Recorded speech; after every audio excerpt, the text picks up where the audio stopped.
All right, it is time for my favorite video to film every month. This is my monthly palette ranking. Basically, this is the video that I do when I have a batch of palettes that I have my final thoughts on. I come back to give you kind of my mini speed review on all of these palettes, and I do it in a ranking style. So I am ranking them from my least favorite to my most favorite. I will link all of these palettes down below in the description box, and everything that is on my face will also be in the description box. I am wearing the new Gourmand Girls and Steph's Beauty Stash Nueva Vida palette, and that video should already be live. I did a 2 looks video, so that should already be live. I will link that video down below. But enough talking, let's get to the ranking. So I have 9 palettes to talk about today. I knew what my number 1 was going to be, and I knew what the bottom 3 were going to be, but the ones in the middle can really float around, honestly, depending on the day, depending on the moment. This is just how I feel right now. So coming in at number 9, I have the Dee Signature Taste of Guava quad. I quite like this quad. I think it's nice.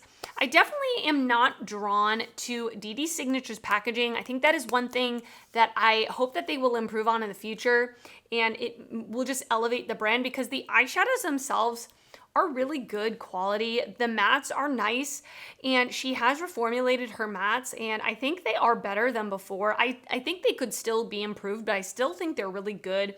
And the shimmers from this brand are just incredible. And more than anything, this is a color story thing. And by the way, you know, all of these palettes are just ranked based on my own preference, really. So if I'm ranking your favorite palette last, it doesn't mean that I don't like you. No personal dig to you. We all have different preferences.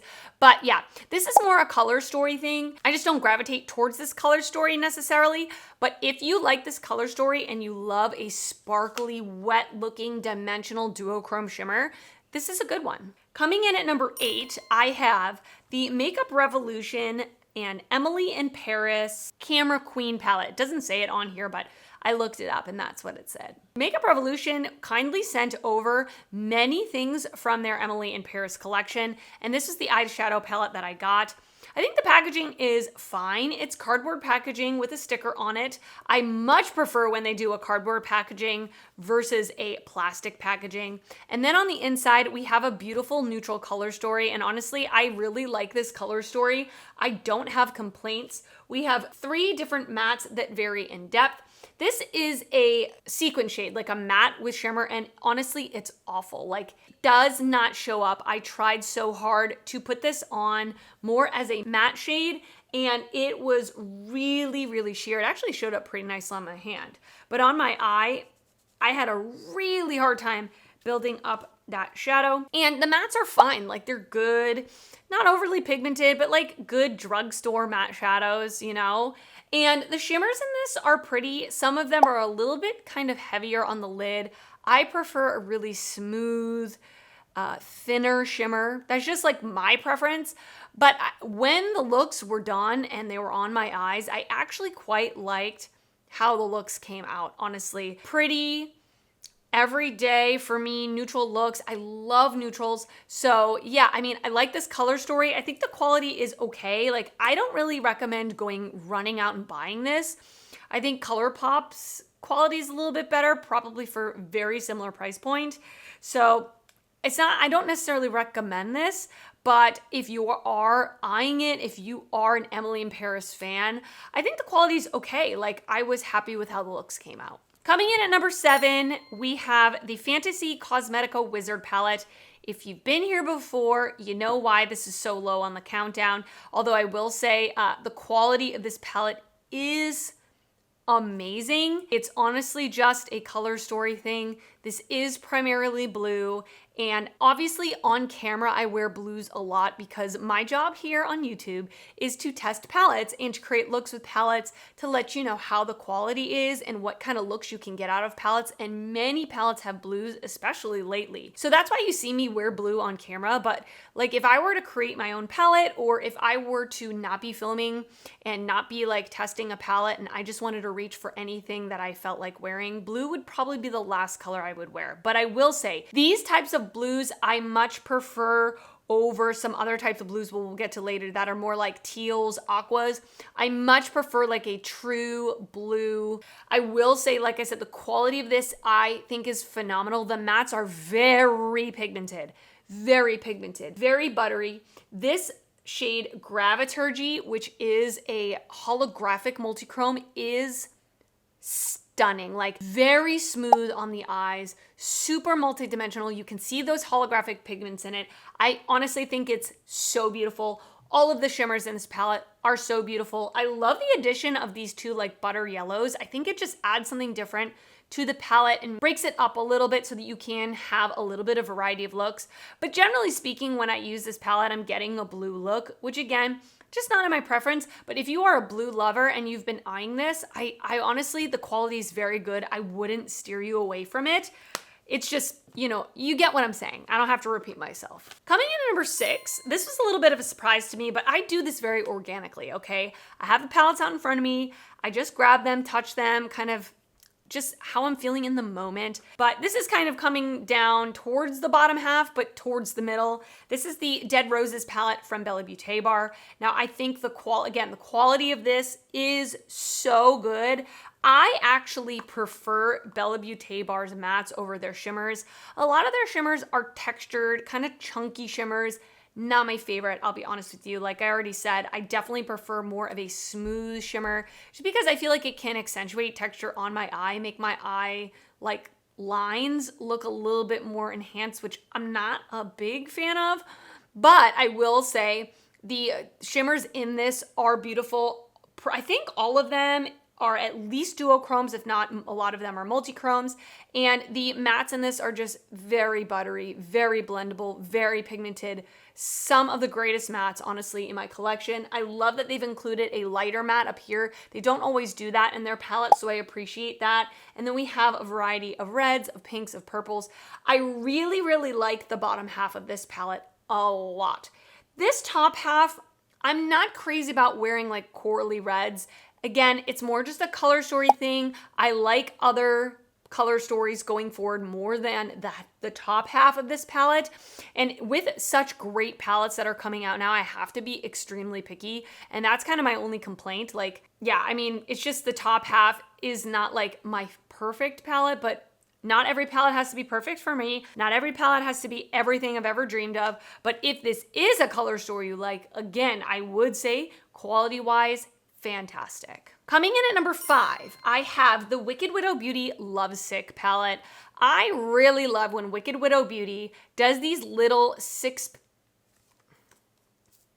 8-pan palettes. I think they're so travel friendly, so cute and compact, and this is my favorite color story the brand has ever done. I love it. It's a little more neutral leaning, but there are little infusions of color in there. We have this gorgeous like purple duochrome. We have a pink. We have an interesting iridescent duochrome that is a white to like a gold. And then this really pretty more like burgundy color that goes to a purple as well. I really like the mattes from Wicked Widow Beauty. They're not my favorite mattes in the world, but I think they're really, really nice. Very user-friendly, not overly pigmented, easy to blend. They do require just a little bit of building up, but I would say I like the selection of mattes here. I love using a pastel for my inner corner. I always love a brown, and this one leans a little more pink. We have a purple, and then we have a mauvey pink. I definitely wish that there was one like very dark matte. I think that would have transformed the palette. Like if this was a very dark purple, ooh, that would have really been nice.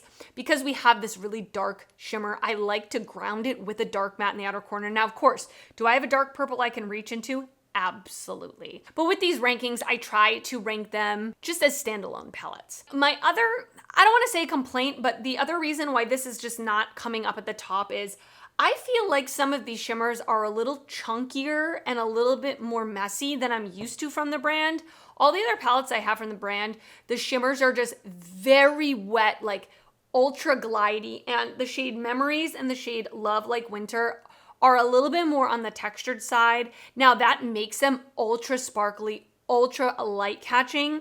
But again, in terms of my preference and with my 37-year-old eyelids, I just prefer something that is not as textured. But if you like a textured shimmer and you like this color story, I don't think you would be disappointed. But yeah, I mean, color story wise, so good. Coming in at number 4, I have the Sigma Quads. This is so random. I went to visit Angelica Nyqvist the end of January, and she had piles of makeup, and she said, Rachel, go through them and take whatever you want. And I actually decided to take these 2 quads. They are very neutral leaning. So this one is in the colorway Bon Bon. So it looks like this, absolutely beautiful. And then we have Peach Pie, which is definitely more brown, and Bon Bon has a little bit more of a purple undertone. Honestly, I freaking love Sigma's eyeshadow formula. The mattes are very easy to use, perfect pigment level. You can be a little bit more haphazard with your blending. You don't have to be super careful, but you still get that pigment. You can build it up. And then their shimmers are honestly so pretty.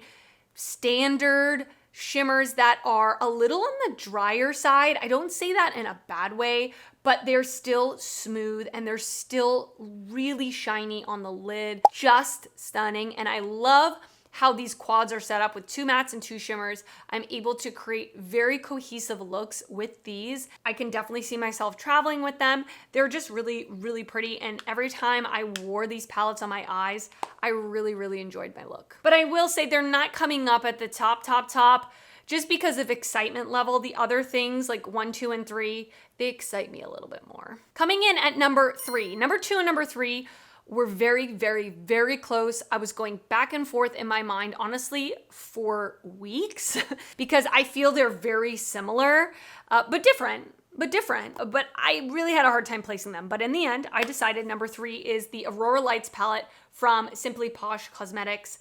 Absolutely love the brand. I think they do wonderful, wonderful palettes. They released it at the end of last year. So really pretty, really gorgeous. I love the theming of Aurora Lights. It seems to be a theme a lot of brands are doing, like the stars, the skies type stuff. I really love the pink and purple rose. I really, really love the greens. I actually quite like this part. It's just this middle part. It's just not my favorite. And remember I was saying like bluish greens. That's kind of what we've got here. Just not my favorite. Even this one is a little bit more blue leaning. But my favorite part of this palette is this shimmer called Light Show. It is so beautiful. It's like a grungy olive green. Look at that. Takes my breath away. It just is so, so beautiful. I kind of wish there were more olive greens in here, but I will definitely be pairing that with some more olive greens in my collection. The shimmers from Simply Posh, I think, are so good. They are that formula that I love, which is smooth and sparkly, not chunky, not textured, but still multi-dimensional, still shiny. And their mattes are very good. I would say a little bit more on the higher pigment level, but not to the point where they're hard to work with. And I love how they lay out their palettes with that gradient of a lighter matte, a shimmer, and a deeper matte in a corresponding colorway. But of course you can mix and match. I think they nailed it with this. It's just, I like the other 2 palettes more. That's it. That's all I can say. Coming in at number 2, I have the Nomad New Zealand Stargazing palette, another star-themed sky palette. And I love Nomad. They're one of my favorite brands. They are just incredible, and I really like this palette. Now, I am not a blue girl, as I've said 1,000 times, but these types of blues I actually quite enjoy. Like I already said, they're more like true blues, and there's only 3 real blues in this palette. All of the shimmers in this palette are multi-chromes, and they are so good, like very smooth and wet looking on the lid. Some of them are a little shiftier than others. I quite like their multi-chromes that aren't like overly shifty. I don't know what it is. They almost just look like a very, very smooth metallic that when you just happen to turn your eye, you may catch it. Honestly, so beautiful. I will say, I kind of wish that this shade wasn't here because it matches my skin tone almost exactly, so I don't really find a use for it. I wish it was either a little lighter or a little deeper. But apart from the shade, I've really enjoyed the looks I've gotten out of this palette. And for me, what just tipped this over the edge a little bit from the Simply Posh one is the last look I created with this is one of my favorite looks I've done so far this year. I just really loved how it came out. And so it convinced me to put it at number 2 because it was that good. And coming in at number 1, can I get a drum roll, please? This palette, I have had to force myself not to use it for so long, and it came out at the end of last year. I have a drawer in my desk that I keep palettes in when I'm testing them, and when I'm done testing them, I take them out and I put them with their corresponding brand in a different drawer. And I kept taking this out to go put it away, and I kept going, no, I'm gonna keep it in my testing drawer because I just want to use it one more time, even though I already knew where it was gonna be. You're probably wondering what it is, so I'm just gonna tell you now. It's the Lethal Cosmetics Midnight Serenade palette. First of all, love the cover. Love the cover of this. I think it's so pretty. And then on the inside, this is probably in my top, I want to say top 10, maybe even top 5 favorite color stories of any palette that I own. I think this color story is so beautiful. It's so, so beautiful. I'm so drawn to this. I feel inspired by this. I see so many different combinations in here, so many different looks that I can create. Purple looks, a true neutral look. We have more of a green, like grungy green. We even have this deep dark blue shimmer, which I actually quite like a deep dark blue shimmer. If any kind of blue, that's the blue I want. We have a matte black, which I love. The only thing I would change about this, I prefer that this would be just a straight up white silver metallic. It does have a shift to like a purple, which I don't feel goes with every single look that I do. It's just got very blue purple undertone, which looks good when you use the blues or the purples, but I mean, it's not a big deal. I can clearly reach into my collection for an inner corner highlight. I just love the selection of shades in here. I think it's stunning. Now, I will say though, color story wise, one of my favorite palettes in my collection. I don't think that the formulas in this are my perfect formula though. And that's why, you know, it just happens to come in number 1. But if another brand of my favorites like Unearthly Cosmetics did this color story, they would beat this out because the mattes are good. They're definitely more buildable. They're not super pigmented. You do have to work to build them up a little bit. They're a little bit more on the powdery side. They're fine. They're good. They're just not my favorite. Like I like something with a little more grip. They just kind of almost fluff away if you over blend. And then the shimmers in this are pretty, but they are a little bit more on the heavier side, a little bit more on the, I don't want to say chunky because I don't think they're chunky, but they're not super smooth, super wet. They're a little bit more piecey, a little bit just heavier on the lid is all I can kind of think of to say. But honestly, the looks I came out with this, I really like the looks. It's at number 1 for a reason. It's a beautiful palette, primarily for the color story, but I have been wanting to reach for it over and over again, so that should tell you something. But yeah, I really, really enjoy this palette a lot. All right, and that is it for this palette ranking. I hope you enjoyed it. Please let me know your thoughts down below in the comments. Have you tried any of these palettes? Do you love them? Do you not love them? Let me know your thoughts down in the comments because I love hearing from you. And if you did enjoy this video, please give it a thumbs up. That helps me out a lot when you do that. And if you're not already subscribed to my channel, I would love it if you would consider subscribing before you leave. I do upload videos weekly and I'd love to see you back on my channel again. I want to thank you so much for watching and I will see you next time. Bye.